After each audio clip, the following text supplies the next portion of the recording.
Welcome back to HRS 5450, Assistive Technology for Sports and Recreation. Of course, I'm Carmen DeGiovane. I'm here in the AAC clinic because I decided to do something a little bit different this week as opposed to recording the video out in the wheelchair clinic. I hope you had a chance to read the article about the individual that was doing skyscraper climbing. I guess if it's mountain climbing, you're climbing mountains, and be skyscraper climbing when you're climbing a skyscraper. The article was from the New York Times, and as you read it, or at least thought about the concept, I hope you had a chance to think about what unique things would you have to consider for this individual in order to be able to perform that activity. Yes, I know that sounds like the hat model, so I'm talking about the human, what's unique about this individual. I'm guessing, based on what I read, that he had a spinal cord injury in the thoracic region, so we're talking about paraplegia. So how's that going to impact his trunk and his upper extremities? What type of technology would he need in terms of climbing gear?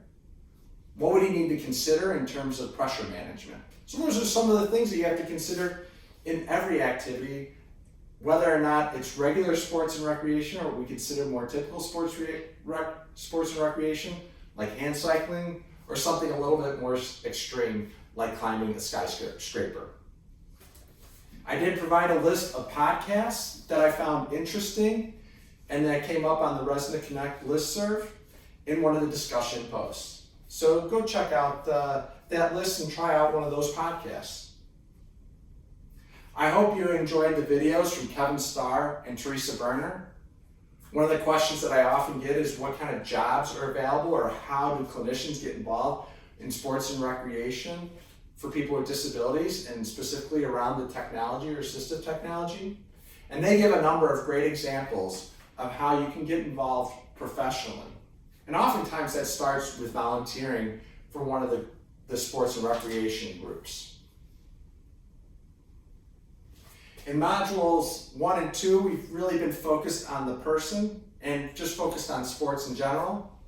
In module 3, we'll start to look at the technology specifically. A couple of great articles for you to read. Hope you're enjoying the course and have a great week.